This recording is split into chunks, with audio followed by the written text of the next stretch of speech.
Halo semuanya, nama saya Mikael. Di sini saya ingin melanjutkan pembahasan saya dari video sebelumnya. Nah, pada video ini saya ingin membahas tentang Facebook Shimmer dan satu lagi akan ada penambahan data yaitu data produk yang dimana kemarin cuma ada user. Nah, yang mana pertama kali akan saya bahas ada Shimmer. Nah, Shimmer ini apa? Untuk mengetahui apa itu Shimmer lebih bagus kalau ditunjukkan secara langsung nih. Nah, kalau kita buka aplikasi kan biasanya ada yang namanya loading tuh, itu pasti ada kan. Karena kita kan ngambil data nih. Nah, tugas simat tuh jadi penanda seperti ini. Nampak kan loadingnya? Nah, baru muncul datanya. Nah, jadi tugas simat tuh gitu. Jadi saat loading tuh ada tanda kayak tanda loadingnya. Nggak cuman tunggu dulu kosong tiba-tiba muncul gitu. Dia ada penanda loadingnya sama seperti ini. Nah, ini ada nampak kan loading, nah, baru muncul data-data. Nah, jadi itu penggunaan Shimmer.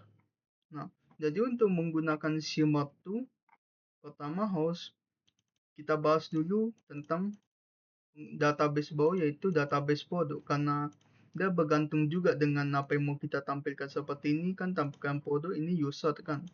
Berarti dia bergantung juga dengan database yang kita inginkan. Nah, yang pertama ada di sini. Nah, namanya network utils yang merupakan file object. Nah, network utils ini fungsinya apa sih?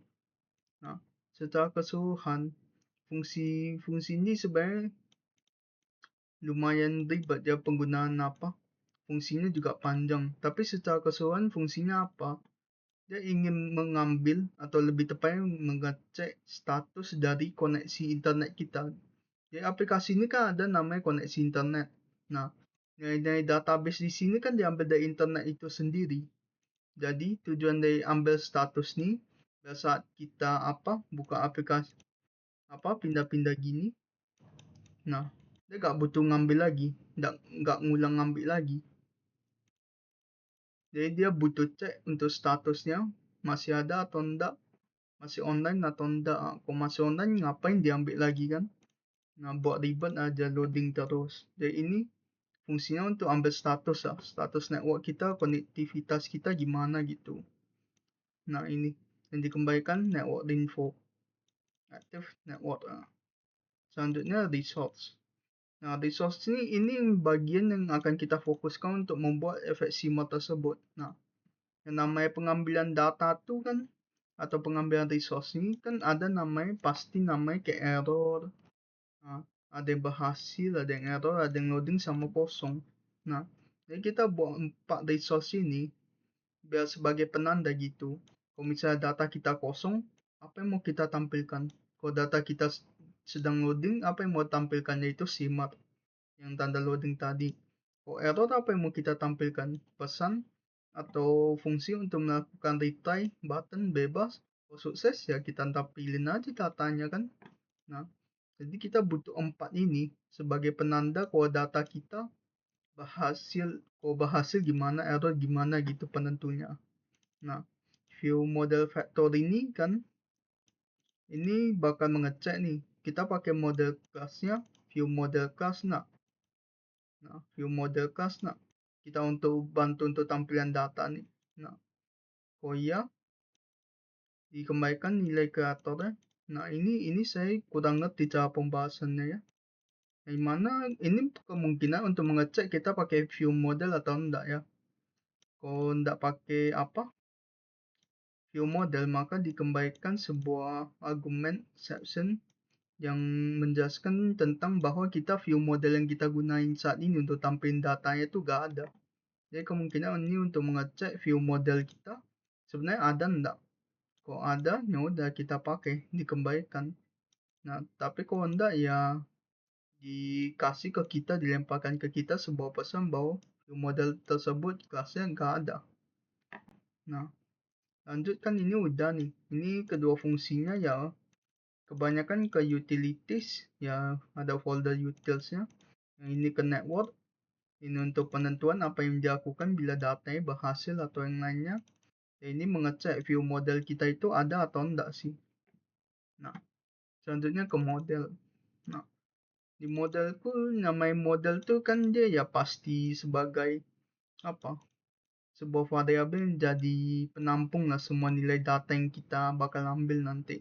Nah, terus lanjut product response. Nah, ini agak berbeda kenapa? Karena ini akan mengambil data nih. Ini mengambil respon akan data tersebut seperti membuat data ini variabel create data type is deleted, modified, save link. Ini semua bakal digunakan ya, bakal digunakan lebih tepatnya dalam pemasukan data. Nah, sebelumnya kan di user kan cuma untuk nampilin nih, cuma produk response nih bantu kita biar kasih kembalikan respons yang mana bisa kita gunakan juga untuk pengisian data. Datanya yang termasuk ya variabel-variabel ini, kolom-kolom ini yang bakal dimasukin datanya. Nah, ini kita butuh untuk membuat penambahan data. Selanjutnya bagian network. Bagian network kan kemarin cuma ada get user nih. Nah, cuman karena ada produk, kita juga harus buat yang dimana post produk nih gunanya ya kita kan mau nambah data tadi. Jadi tipenya host post. Karena kita masukin datanya baru dimasukin ke database. Kalau get baru cuma mengambil. Nah, di sini kan ada header authorization. Nah, ini tuh fungsinya apa sih? Nah, ini karena pengambilan database-nya berbeda, koneksi database-nya berbeda dari sebelumnya, jadi ada authorization-nya punya, login lah gitu, data token login. Mana di sini rate of instance. Nah, di sini pengambilan datanya berbeda, yaitu ini JSON placeholder type in code kan. Nah, ini code API. Nah, code API ini kalau kita mau simpan data, kita harus login dulu. Nah, setelah kita login kan, baru kita ambil datanya. Mana ya sama seperti perintah sebelumnya tuh, kita cuma butuh ambil data code API, berdasarkan URL-nya kita ambil datanya, terus client, baru kita convert datanya ke JSON, atau lebih tepatnya yang bisa digunakan lah untuk bahasa Kotlin. Baru kita bangun, baru kita buat API service class file.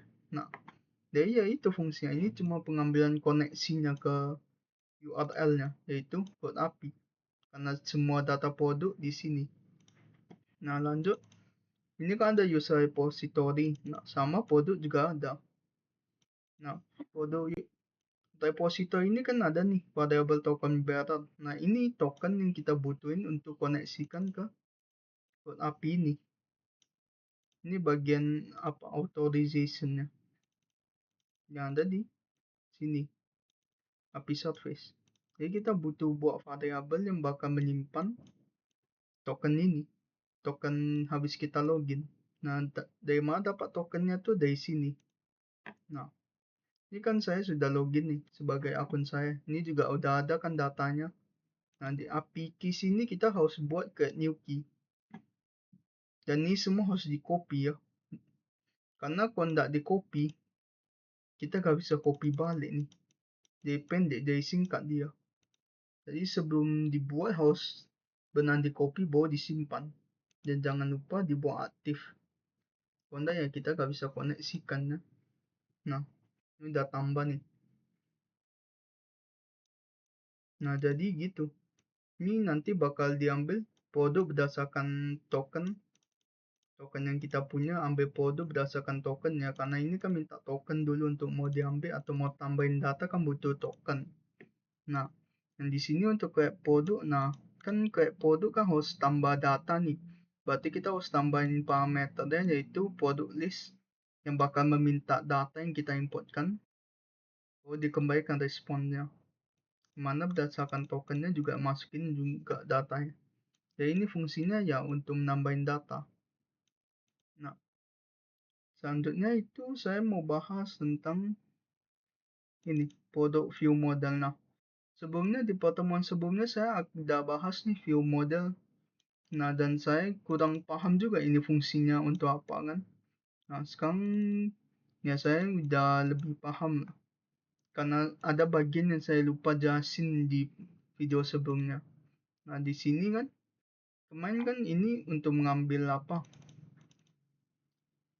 Ini cuma mengambil fungsi kan, suspended function. Ini cuma ambil fungsinya. Nah, fungsi untuk menambahkannya sendiri atau mengambilnya sendiri itu ada di produk view model ini. Jadi produk view model ini fungsinya kan itu cuma ngambil fungsinya. Nah, ini isi fungsi dari fungsinya tersebut. Nah, jadi fungsi dari perintah ini ya untuk itu membantu kita dalam membuat data produk. Yang dimana ini kan ada data nih, pengambilan data secara live. Terus ini ke status berdasarkan resource yang ada. Nah, di sini pas kita mengambil produknya, dia bakal dicek datanya null atau lagi refresh gitu. Nah, lagi loading. Nah, kalau network yang ada, maka akan dicoba untuk mengambil data tersebut, yang mana pas pengambilannya akan dilakukan resource loading, yang mana sesuai dengan sebelumnya bagian resource sebelumnya kan ada dibuat tuh, saya lupa di mana. Nah, di sini kan ini ada error loading empty dan yang lainnya kan. Nanti setelah diambil datanya nih, dia bakal dilakukan loading yang berlangsung selama 3 milisecond, 3000 milisecond. Ini kita bisa atur delaynya kan. Delay ini sebenarnya nggak butuh, kayak kalau data kita dikit gitu. Tapi kalau data kita banyak harus dikasih delay karena biar apa? Nggak lambat gitu prosesnya. Biar sekali tampil langsung banyak gitu. Nah, terus response bakal mengambil produk data-data dari tabel produk, dan bila data tersebut kosong, maka akan ditampilkan no users found, dan bila ada maka kembalikan sukses. Kalau enggak, dia bakal resource empty. Berarti dia akan menampilkan bagian untuk resource empty. Kalau nggak ada, kalau kosong, kalau berhasil baru buat sukses. Nah, ini data exception nih kat sini. Dia kalau ini bagian tidak berhasil, yaitu kalau kayak datanya nggak berhasil diambil lagi tuh. Nah, dia bakal ambil perintah exception atau pengecualian errornya, di mana dia akan jalani resource error, yang mana dia akan tampilkan errornya kenapa kita nggak bisa ngambil datanya gitu. Nah, namun kalau semua ini tidak dijalanin, itu cuma bantu di sini. Oh, nilai datanya kosong, nggak dapat gitu data tabelnya di mana, tabelnya mana nggak dapat, maka nggak ada koneksi internet. Kenapa? Karena secara dasar kan database kita kan online nih. Kalau nggak dapat data apapun berdasarkan tabel yang kita inginkan tuh, ya berarti ya antara nggak ada atau memang nggak ada koneksi internet. Makanya muncul resource error, no internet connection. Nah, selanjutnya nih, fokusnya ke bagian pembuatan isi tabel gitu. Nah, dimana sama bakal cek juga networknya ada enggak. Kalau ada, bakal dicoba nih, di loadingkan dulu, baru di episode repository ini dia bakal mencoba untuk membuat sebuah tabel produk berdasarkan data yang kita masukin gitu, yang ingin kita masukin. Nah, terus dicek lagi statusnya, post value-nya. Kalau berhasil ya ditampilkan. Nah, terus setelah berhasil kan data kita kan baru masuk, tapi kan setelah tampilan kan belum ada tuh karena baru masuk kan. Nah, jadi dibuat get product context refresh tuh biar setelah data masuk langsung ke refresh gitu, langsung ada data yang masuk. Jadi tanpa harus melakukan refresh secara manual, yaitu secara otomatis dia udah langsung masuk datanya. Nah, tapi kalau bila gak ada koneksi ya unknown error nih kalau terjadi kalau kita nggak bisa masukin datanya lah. Kalau nggak bisa masukin data ya error. Tapi kalau nggak ada koneksi ya ini yang muncul. Sama seperti user view model nih. Mana dia akan ambil user, loading, repository, ambil usernya. Kalau bila kosong, ditampilin repository kosong. Kalau berhasil ya berhasil lah, mirip dia. Dasar fungsinya mirip. Nah, yang maksud saya lupa pada sebelumnya tuh ini contohnya di home fragment kan pakai user nih. Nah, ada pada bagian atas ini saya lupa. Mana dia menggunakan user view model untuk mengambil data model tersebut. Nah, user view model untuk ke repository untuk mengambil datanya. Nah, ini yang saya lupa, yang buat saya lupa kemarin gitu, jadi buat saya bingung apa ini fungsinya apa sih. Jadi ini saya lupa nih. Jadi ini fungsinya ya untuk berdasarkan user view model ini dia bakal ambil repository ya, data repositorinya, yang mana secara dasar repository sebagai pengkoneksi dengan data lainnya seperti ini. Nah, ini produk ini bukan fungsi, tapi dia mengambil fungsi dari ya yang dari view model factory, view modeling. Ini untuk fungsinya, yang itu cuma panggil fungsinya aja. Nah, cuman karena fokus saya di produk terus ini, jadi saya pergi ke bagian notification fragment. Nah, notification fragment ini dia ada dua yang dipakai, yaitu create dan get product. Nah, on create view ini ya sesuai namanya ya kita bakal tampilin tuh datanya. Yang mana di sini udah pakai binding. Mana akan dipanggil fungsi get product dan kita bakal buat produk itunya sendiri secara otomatis gitu. Jadi di update terus. Nah, jadi dengan binding terus ini get product. Nah, setelah kita ambil produk kan bakal dicek nih resource-nya ada enggak dari fungsi pengambil dari get product tadi kan. Nah, kalau empty dia bakal buat ini visible. Nah, maksud dari buat visible ini apa? Nah, sebenarnya yang resource empty atau loading yang lainnya tuh sebenarnya ada lewatnya sendiri. Nah, ini contohnya item empty ini, resource empty yang dimana no data variable, dia bakal muncul ini. Nah, for error dia bakal muncul ini yang dimana error no ke pesannya terus dikasih button retry untuk mencoba kembali gitu, refresh atau koneksinya gak ada, atau karena gak ada koneksi kan, jadi setelah buka koneksi kita retry langsung dapat lagi. Nah, terus item loading. Nah, ini yang pakai shimmer, yaitu lihat aja ini Facebook shimmer frame layout, ini shimmer ya. Nah, untuk error ya simple aja, kita pakai text view sama button. Untuk empty ya empty cuma text view doang. Untuk sukses gak ada ya, karena kalau sukses ya datanya kan langsung ditampilkan, jadi kalau udah gak usah butuh pesan-pesan kayak gini lagi. Kalau loading butuh karena dia shimmer, proses shimmer. Error juga butuh untuk kasih pesan kalau error, terus dikasih button itu untuk coba kembali, dan empty ya kasih pesan doang. Kalau sukses kan nggak butuh, langsung kita tampilkan aja, ngapain ribet-ribet. Nah, jadi pada notification fragment tergantung itu dia bakal ditampilkan dengan fungsi visible ini. Kalau gone ya berarti gak ditampilkan, makanya di sini ada 4. Mana kalau karena ini empty ya dijalanin yang empty visible, sisanya dibuat gone. Mana dia buat resource text-nya berdasarkan ya pesan errornya apa lah. Nah, kalau error kan dia bakal tampilin pesan error. Nah, terus di sini dibuat biar fungsi buttonnya kalau diklik dia akan mengambil ulang lagi produknya. Di force refresh dia bakal ambil ulang.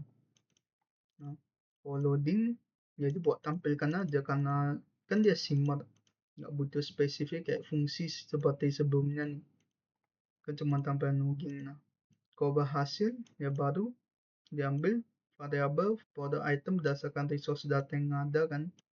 Baru dengan use horizontal model kita modifikasi gitu kayak gambar, baru kita masukin lagi nama datanya, yang mana data name ini diambil dari mana. Dari sini saya lupa jelasin dari product view model. diambil data namanya itu, nggak salah buah semua datanya. Kenapa datanya cuma gitu kan? Nah, ini data update data ya, biar data kita kalau udah ke update, jadi langsung dimasukin gitu. Nah, ya, alasan apa semua datanya produk buah, salah buah lah. Karena ini fungsi kayak produk nih. Mana dia bakal buat produk. Mana saya buat fungsinya ini. Berarti dia tiap kali ini dijalanin, ya dia bakal buat lagi. Tiap dijalanin, nah, dibuat lagi. Terus langsung otomatis update, nah, tambah lagi. Nah, alasan apa salah buah semua? Karena ini di sini saya buat paksa untuk salah buah semua. Ini bisa dimasukin datanya secara manual ya dengan bantuan Postman. Yaitu kita masukin juga tokennya ke bagian header, token authorization-nya. Terus kita masukin data mau model gimana. Sebagai contoh ini.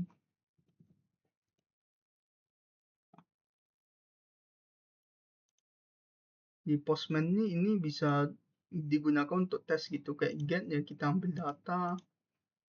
Post ya kita masukin data dan delete untuk deletekan data. Yang dimana kalau mau mulai pakai code API juga.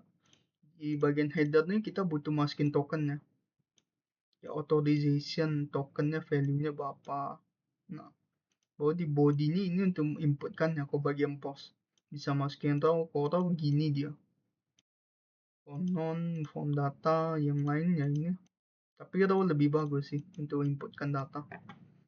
Nah, gitu. Kalau mau pakai postnya gitu ya. Penting header ada authorization berdasarkan token kita punya.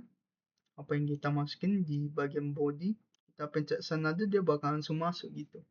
Kalau delete agak lebih ribet ya, karena ini kan input.